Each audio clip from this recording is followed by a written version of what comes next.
Hey guys, welcome back to my channel Bansal biology. दोस्तों, आज का जो लेक्चर है इसमें हम हीमोग्लोबिन के बारे में बात करने वाले हैं। स्पेसिफिकली हम T and R state of haemoglobin के बारे में देखेंगे। So let's get started with the lecture guys. अगर हम हीमोग्लोबिन को देखें दोस्तों, ये एक ऐसा स्ट्रक्चर है जो कि आरबीसी के अंदर प्रेजेंट होता है और इसका बेसिकली काम होता है ऑक्सीजन से बाइंड करना, ताकि ऑक्सीजन जो है वो ट्रांसपोर्ट हो सके हमारी एक बॉडी पार्ट से दूसरे बॉडी पार्ट तक। अगर हम यहाँ पर देखें, हीमोग्लोबिन जो है वो एक टेट्रामेरिक प्रोटीन होता है। टेट्रामेरिक प्रोटीन का मतलब क्या होता है दोस्तों, कि ये 4 सब यूनिट का बना होता है। 2 अल्फा सब यूनिट होती है और 2 बीटा सब यूनिट इसके पास प्रेजेंट होती है। ये जो स्ट्रक्चर होता है इसमें इसके पास 4 पॉलीपेप्टाइड्स प्रेजेंट है, 2 अल्फा की 2 बीटा की, मैंने जैसा कि कहा। इसके अलावा इसके पास 4 हीम प्रेजेंट होते हैं। हीम जो है वो स्ट्रक्चर होता है जिसके पास स्पेसिफिकली दोस्तों आयरन प्रेजेंट होता है, और ये आयरन ही है जो कि स्पेसिफिकली ऑक्सीजन से बाइंड करेगा। तो हीमोग्लोबिन अगर हम यहाँ पे देखें दोस्तों, 2 चीज़ों से बना होता है। एक तो ग्लोबिन से बना होता है जिसमें टोटल 4 पॉलीपेप्टाइड है, 2 अल्फा और 2 बीटा की। इसके अलावा इसके पास हीम प्रेजेंट है जिसके पास आयरन प्रेजेंट होता है जो कि स्पेसिफिकली ऑक्सीजन से बाइंड करेगा। तो ये टेट्रामेरिक स्ट्रक्चर इसलिए कहलाता है क्योंकि इसके पास 2 अल्फा और 2 बीटा सब यूनिट प्रेजेंट होती है। अगर हम यहाँ पर देखें तो ये एक अल्फा सब यूनिट और एक ये बीटा सब यूनिट, इसको हम डाइमर बुलाते हैं। और ये एक अल्फा सब यूनिट और ये एक बीटा सब यूनिट को हम डाइमर बुलाते हैं। और फिर ये 2 डाइमर एक दूसरे के साथ मिलकर एक टेट्रामर की सिंथेसिस करते हैं। तो ये दोनों एक तरफ है, ये दोनों एक तरफ है, और फिर इन्हें जोड़ा जाता है। तो अगर हम यहाँ पर देखें, ये अल्फा सब यूनिट इस बीटा सब यूनिट के साथ दोस्तों हाइड्रोफोबिक बॉन्ड्स के साथ जुड़ी होती है। ऐसे ही ये अल्फा सब यूनिट इस बीटा सब यूनिट के साथ हाइड्रोफोबिक इंट्रैक्शन के साथ जुड़ी होती है। फिर जो है ये जो डाइमर है वो एक दूसरे के साथ जुड़ते हैं। ये डाइमर एक दूसरे के साथ कैसे जुड़ते हैं दोस्तों, वीक पोलार बॉन्ड के थ्रू। इनके बीच में यहाँ पर क्या प्रेजेंट हो सकता है, वीक पोलार बॉन्ड प्रेजेंट होता है, या फिर इसी के साथ साथ इनके पास हाइड्रोजन बॉन्ड भी प्रेजेंट होता है। तो इस तरीके से यहाँ पर इनका स्ट्रक्चर प्रेजेंट होता है। तो मेरे पास क्या प्रेजेंट है दोस्तों, मेरे पास 2 डाइमर है। इन दोनों डाइमर्स के बीच में क्या प्रेजेंट है, हाइड्रोफोबिक इंट्रैक्शन प्रेजेंट है। और फिर ये जो हाइड्रोफोबिक इंट्रैक्शन वाले डाइमर है वो एक दूसरे के साथ जुड़ रहे हैं, मतलब ये चारों एक दूसरे के साथ जुड़ रहे हैं। किस तरीके से यहाँ पर ये जुड़ रहे हैं, weak polar bond hydrogen bond के थ्रू जुड़ सकते हैं। मतलब ये दोनों बॉन्ड्स जो है ये इनके पास प्रेजेंट हो सकते हैं। तो इस तरीके से यहाँ पर हमें पता चल गया दोस्तों कि ये जो ग्लोबिन की चेन है वो एक दूसरे के साथ कैसे अटैच होती है। अब हम थोड़ा सा यहाँ पर हीम के बारे में भी डिस्कस कर लेते हैं कि हीम का जो स्ट्रक्चर होता है वो एग्जैक्टली किस तरीके का स्ट्रक्चर होता है। तो अगर आप यहाँ पर देखोगे दोस्तों, ये जो एक हीम का स्ट्रक्चर है इसके पास बेसिकली क्या प्रेजेंट होता है, प्रोटोपोरफायरिन 9 प्रेजेंट होता है। ये जो आप स्ट्रक्चर देख रहे हो ये प्रोटोपोरफायरिन का है। और उसी के साथ साथ इसके बिल्कुल सेंटर में दोस्तों आयरन प्रेजेंट होता है। ये जो आयरन है ये प्रोटोपोरफायरिन के 4 नाइट्रोजन के साथ इंटरेक्ट कर रहा है। और किसके थ्रू इंटरेक्ट करता है दोस्तों, कोऑर्डिनेट बॉन्ड के थ्रू यहाँ पर ये जो है इसके साथ इंटरेक्ट करता है। तो कोऑर्डिनेट बॉन्ड यहाँ पर इस आयरन को इन 4 नाइट्रोजन के साथ बॉन्ड बना के रख रहा है। इस तरीके से ये स्ट्रक्चर किसका हो गया, हीम का स्ट्रक्चर हो गया। लेकिन ये आयरन दोस्तों सिर्फ और सिर्फ 4 बॉन्ड नहीं बनाता, ये टोटल 6 कोऑर्डिनेट बॉन्ड बनाता है। 4 इसने यहाँ पर किसके साथ बना लिए, नाइट्रोजन के साथ बना लिए। 5वां कोऑर्डिनेट बॉन्ड जो है वो यहाँ पर ग्लोबिन की चेन के साथ बनाएगा, क्योंकि ऑब्वियस सी बात है दोस्तों, ये जो हीम है ये हवा में तो प्रेजेंट होगा नहीं, ये इस ग्लोबिन के साथ अटैच होगा। तो यहाँ पर ये जो ग्लोबिन के साथ है, पॉलीपेप्टाइड के साथ है, किस तरीके से अटैच होता है, कोऑर्डिनेट बॉन्ड के थ्रू अटैच होता है। और जो छठा बॉन्ड है, 6th बॉन्ड जो आयरन बना सकता है वो ऑक्सीजन के साथ बनाएगा, क्योंकि यहाँ पर इसे ऑक्सीजन को भी ट्रांसपोर्ट करना है। तो 6th बॉन्ड जो होगा दोस्तों वो इसका ऑक्सीजन के साथ होगा। तो इस तरीके से यहाँ पर ये जो आयरन है टोटल 6 कोऑर्डिनेट बॉन्ड बना सकता है, 4 प्रोटोपोरफायरिन के साथ, एक हिस्टिडीन के साथ जो कि ग्लोबिन चेन का, और एक ऑक्सीजन के साथ। ऑक्सीजन जो है वो आता जाता रहेगा, बिकॉज ऑक्सीजन बाइंड भी होगा और ऑक्सीजन निकलेगा भी। तो इस तरीके से यहाँ पर ये प्रोटोपोरफायरिन, हीम और ये सारी चीजें यहाँ पे प्रेजेंट होती है। आप यहाँ पर देख सकते हो ये आयरन है, और ये जो आयरन है वो यहाँ पर 4 कोऑर्डिनेट बॉन्ड बना के बैठा है। इस तरीके से दोस्तों हर एक आयरन जो है वो एक ऑक्सीजन से बाइंड हो सकता है। अगर हम यहाँ पर देखें, एक हीमोग्लोबिन के पास 4 हीम होते हैं, तो टोटल एक हीमोग्लोबिन दोस्तों 4 ऑक्सीजन को कैरी कर सकता है। I am so sorry. एक हीमोग्लोबिन जो है वो 4 ऑक्सीजन को ट्रांसपोर्ट कर पाएगा, क्योंकि एक हीमोग्लोबिन के पास 4 हीम प्रेजेंट होते हैं। अगर हम इस स्ट्रक्चर को और थोड़ा सा आगे लेकर चले, अगर हम इसके बारे में थोड़ा सा और देखें दोस्तों, तो मैंने यहाँ पर क्या कहा कि आपके पास टोटल कितनी पॉलीपेप्टाइड प्रेजेंट है, हीमोग्लोबिन के पास टोटल 4 पॉलीपेप्टाइड प्रेजेंट है। अब ये जो 4 पॉलीपेप्टाइड होती हैं दोस्तों, इनके अंदर भी हेलिकल स्ट्रक्चर प्रेजेंट होता है, इनके अंदर भी हेलिक्स प्रेजेंट होता है। टोटल अगर आप यहाँ पर देखोगे, जो अल्फा चेन है उसके पास 7 अल्फा हेलिक्स होती है, इसके पास 7 अल्फा हेलिक्स स्ट्रक्चर प्रेजेंट होता है, और जो बीटा चेन है उसके पास 8 अल्फा हेलिक्स प्रेजेंट है। तो ये खुद एक पॉलीपेप्टाइड है और इनके अंदर बहुत सारी हेलिक्स प्रेजेंट है। जैसे कि आप यहाँ पर देख सकते हो, आप इस तरीके से स्ट्रक्चर देख सकते हो। तो इसमें आप यहाँ पर देख सकते हो ए हेलिक्स, बी हेलिक्स, सी हेलिक्स, डी हेलिक्स, ई हेलिक्स, एफ हेलिक्स, जी हेलिक्स, एच हेलिक्स। तो ये सारे क्या है, अल्फा हेलिकल्स है, अल्फा हेलिक्स है अलग अलग, जो एक दूसरे के साथ जुड़कर एक पॉलीपेप्टाइड बनाएंगे। और ये जो एक पॉलीपेप्टाइड है, इसको एग्जैक्टली हम एक सब यूनिट बोल रहे हैं ग्लोबिन का। टोटल ऐसी 4 सब यूनिट हीमोग्लोबिन के पास प्रेजेंट होती है।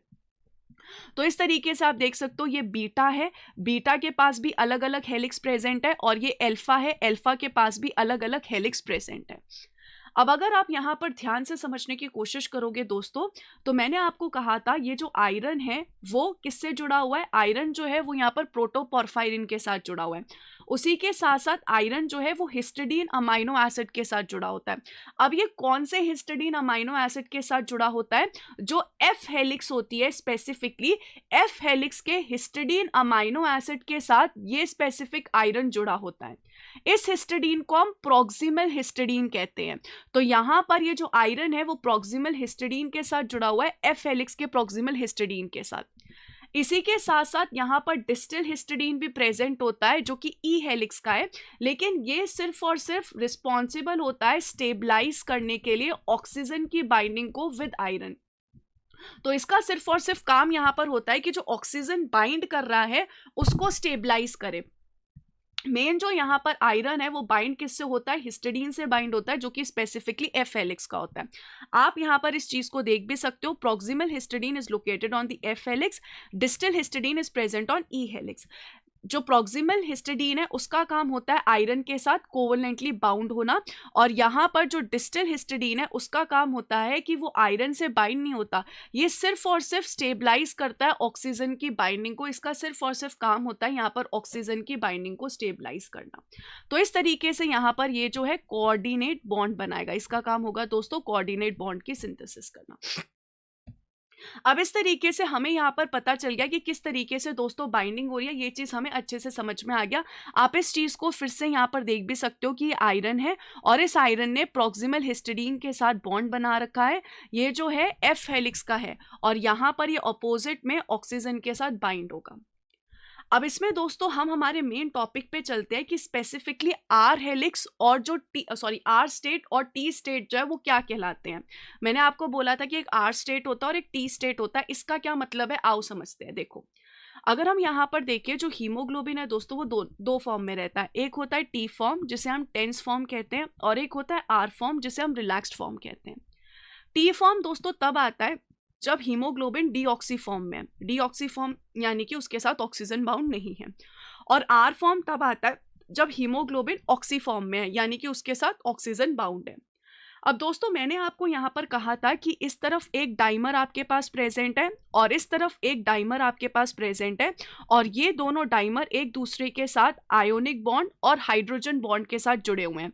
आयोनिक बॉन्ड में हम उनको ये भी बोल सकते हैं कि सॉल्ट ब्रिज की फॉर्मेशन कर रखे हैं। तो यहाँ पर इन डाइमर्स के बीच में क्या प्रेजेंट है, इस डाइमर और इस डाइमर के बीच में वीक सॉल्ट ब्रिज प्रेजेंट है, आयोनिक बॉन्ड प्रेजेंट है, आयोनिक और हाइड्रोजन बॉन्ड प्रेजेंट है। जब यहाँ पर कोई ऑक्सीजन नहीं होता है दोस्तों, तो यहाँ पर ये बॉन्ड प्रेजेंट होते हैं, जिसकी वजह से ये जो सब यूनिट्स है ये काफ़ी नज़दीक रहती है और टेंस स्टेट में रहती है। लेकिन जैसे ही यहाँ पर ऑक्सीजन आके बाइंड हो जाता है दोस्तों, ये जो ऑक्सीजन है इस सॉल्ट ब्रिज को डिसरप्ट कर देता है, जिसकी वजह से ये जो डाइमर्स हैं वो एक दूसरे से रिलैक्स हो जाते हैं। इस कंडीशन में हम बोलते हैं कि कॉन्फॉर्मेशनल चेंजेस आए हैं, क्योंकि लिए यहाँ पर ऑब्वियस सी बात है दोस्तों, जो बॉन्ड पहले प्रेजेंट था वो नहीं था, तो अब यहाँ पर कॉन्फॉर्मेशनल चेंजेस देखे गए हैं। तो इस तरीके से दोस्तों टी स्टेट और आर स्टेट आता है। अब सवाल ये आता है कि ये टी स्टेट और आर स्टेट एग्जैक्टली आता किस तरीके से है, तो आइए हम इस चीज़ को और डेप्थ में समझने की कोशिश करते हैं। देखिए, जब कंडीशन होती है डीऑक्सीजनेटेड वाली का मतलब है कि जब दोस्तों स्पेसिफिकली ऑक्सीजन यहाँ पर आके बाइंड नहीं हुआ है, तो उस कंडीशन में दोस्तों हीम जो है वो फ्री है ऑक्सीजन से। तो इस कंडीशन में यहाँ पर जो हीम का स्ट्रक्चर है, आप यहाँ पर देखो कि वो डूम तरीके से है।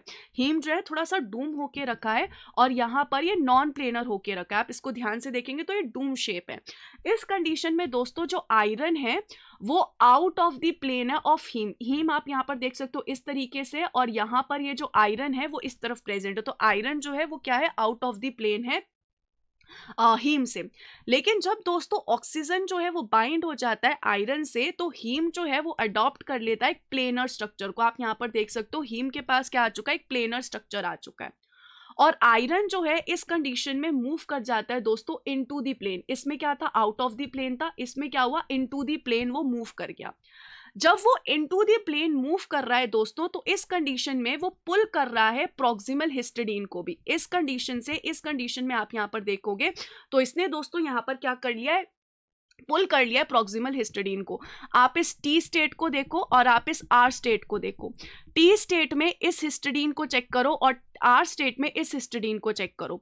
इस कंडीशन में यहां पर दोस्तों क्या है कि ये जो प्रॉक्सिमल हिस्टिडीन है वो इतना खिंचा हुआ नहीं है हीम की तरफ, लेकिन आर स्टेट में जो पॉलीपेप्टाइड है उसको इस हीम ने अपनी तरफ खींच लिया है।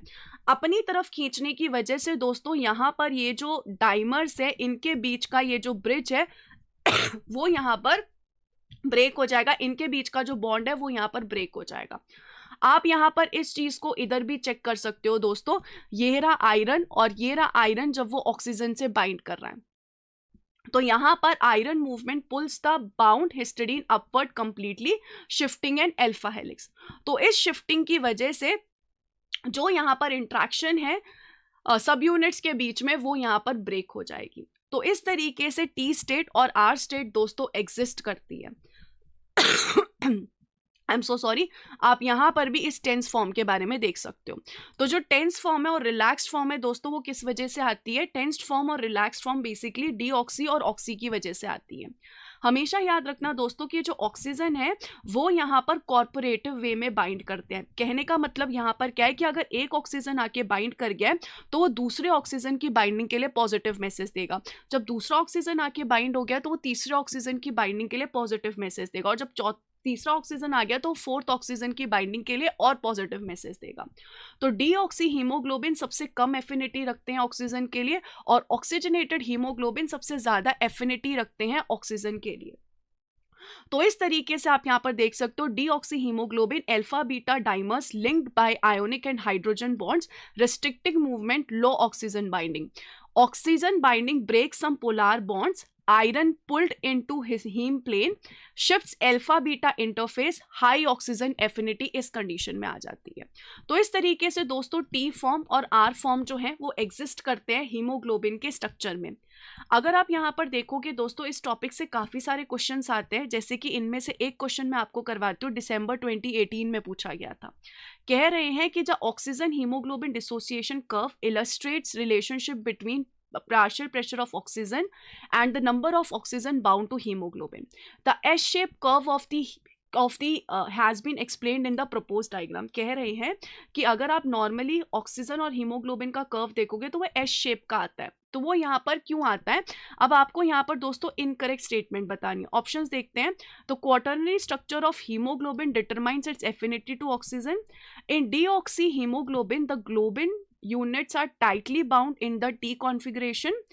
The interaction between globin subunits are altered when oxygen bind with the deoxyhemoglobin. The affinity to oxygen in T configuration of hemoglobin is increased. In the relaxed configuration of hemoglobin, the affinity to oxygen is reduced. अब आपको incorrect बताना है, आइए हम इस चीज को देखते हैं। क्वार्टरनी स्ट्रक्चर ऑफ हीमोग्लोबिन की वजह से ऑक्सीजन से एफिनिटी डिटरमाइन होगी, ये बात बिल्कुल सही है, क्योंकि हीमोग्लोबिन 4 सब यूनिट का बना होता है तो क्वार्टरनी स्ट्रक्चर होता है। डीऑक्सी हीमोग्लोबिन में दोस्तों जो ग्लोबिन यूनिट होती है वो टाइटली एक दूसरे से बाउंड होती है, वो टी कॉन्फ़िगरेशन लाती है, ये बात भी बिल्कुल सही है। The interaction between globin subunit are altered when oxygen binds, जब ऑक्सीजन बाइंड होता है तो रिलैक्स स्टेट में आ जाता है, बिल्कुल सही बात है। ए ऑप्शन सही है, बी ऑप्शन सही है, सी ऑप्शन सही है, तो ऑब्वियस सी बात है इनकरेक्ट स्टेटमेंट कौन सी होगी दोस्तों, डी और ई होगी। The affinity of oxygen in T configuration of haemoglobin is increased, increase थोड़ी होती है, डिक्रीज होती है। इंक्रीज कब होगी? जब आर स्टेट में जाएंगे।